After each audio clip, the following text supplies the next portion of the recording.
क्या आप जानते हैं शिव और सती की इस कहानी का सबसे दर्दनाक सच क्या था? कल्पना कीजिए, एक ऐसा समय जब सृष्टि अपने विस्तार में थी। देवता, ऋषि सब अपनी अपनी मर्यादाओं में स्थित थे, लेकिन इन सब के बीच एक ऐसी शक्ति थी जो इन सब से परे थी।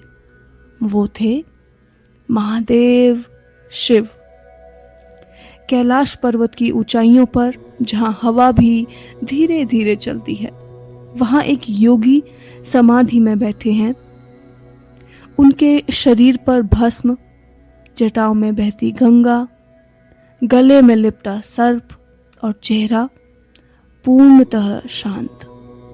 न उन्हें किसी से कुछ चाहिए, न किसी से कोई अपेक्षा। लेकिन सृष्टि का संतुलन केवल वैराग्य से नहीं चलता, उसे शक्ति की आवश्यकता होती है, प्रेम की आवश्यकता होती है, और इसी संतुलन के लिए जन्म होता है सती का। प्रजापति दक्ष के महल में एक दिव्य कन्या जन्म लेती है। जैसे ही वह जन्म लेती है, वातावरण बदल जाता है, फूल खिल उठते हैं और एक अद्भुत शांति पूरे महल में फैल जाती है। यह कोई साधारण कन्या नहीं थी, यह स्वयं आदिशक्ति का रूप थी। उनका नाम रखा गया सती।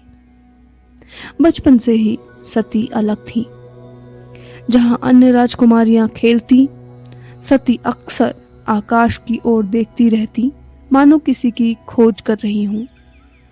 वे नदी के किनारे बैठती तो आंख बंद कर लेती और उनके मन में एक ही छवि उभरती, जटाधारी, भस्मधारी, ध्यानमग्न शिव।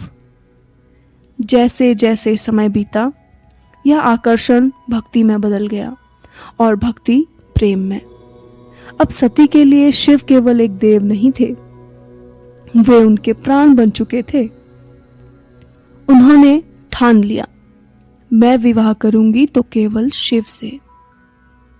जब यह बात राजा दक्ष को पता चली, उनका क्रोध भड़क उठा।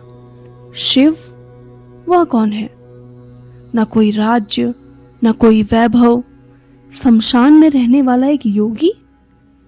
उनका अहंकार इसे स्वीकार नहीं कर पाया।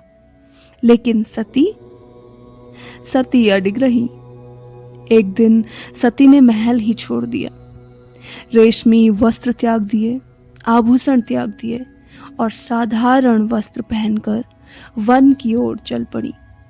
वहां जहां न कोई सुविधा थी, न कोई सहारा, सिर्फ प्रकृति और उनका संकल्प।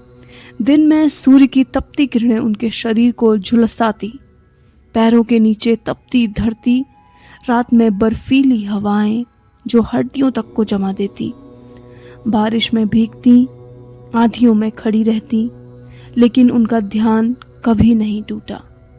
पहले उन्होंने फल खाकर जीवन बिताया, फिर केवल सूखे पत्तों पर निर्भर रही और अंत में उन्होंने अन्न जल त्याग दिया।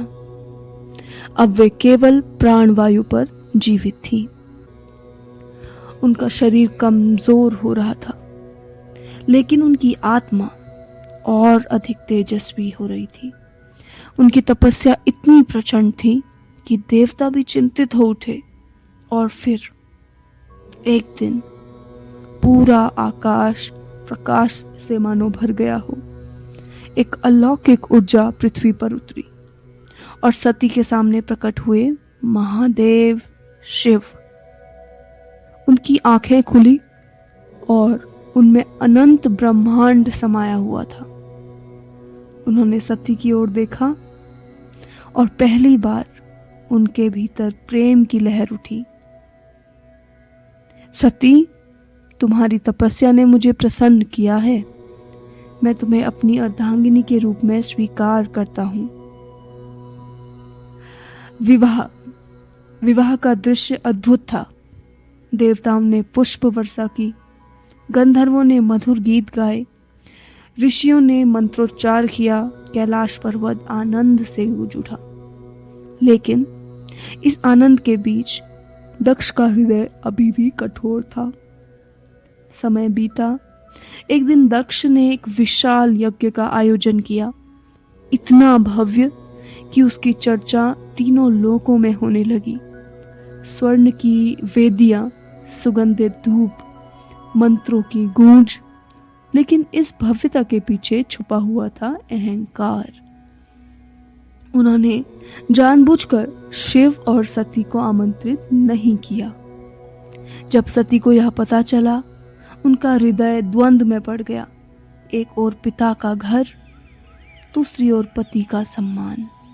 उन्होंने शिव से अनुमति मांगी तो शिव ने कहा, सती, जहां सम्मान न हो वहां जाना केवल दुख देता है।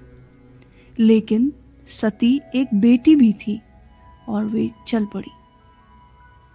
जैसे ही वे पहुंची, कोई स्वागत नहीं, कोई स्नेह नहीं, सिर्फ ठंडी नजरें। और फिर राजा दक्ष की आवाज, क्यों आई हो तुम? उस योगी के घर से? सती का हृदय टूट गया, आंखों में आंसू, लेकिन आत्मा में अग्नि। उन्होंने कहा, आप शिव का अपमान कर रहे हैं, जो इस सृष्टि के आधार हैं। लेकिन राजा दक्ष रुके नहीं, और तब सती ने निर्णय लिया। वे यज्ञ अग्नि के सामने खड़ी हुई। यह शरीर जो आपने दिया है, मैं इसे त्यागती हूं, और अग्नि में समा गई। जब पहुंचा, उनकी आंखें खुली, और इस बार उसमें प्रेम नहीं, प्रलय था। उन्होंने तांडव किया। धरती कांप उठी, आकाश फट गया। उनके क्रोध से जन्म हुआ वीरभद्र, जिसने यज्ञ को नष्ट कर दिया, और राजा दक्ष का सिर धड़ से अलग। शिव सती के शरीर को लेकर पूरे ब्रह्मांड में भटकते रहे। उनका दुख असीम था। तब भगवान विष्णु ने सुदर्शन चक्र चलाया और सती के शरीर के टुकड़े हुए। जहां जहां वे गिरे, वहां वहां शक्तिपीठ बने।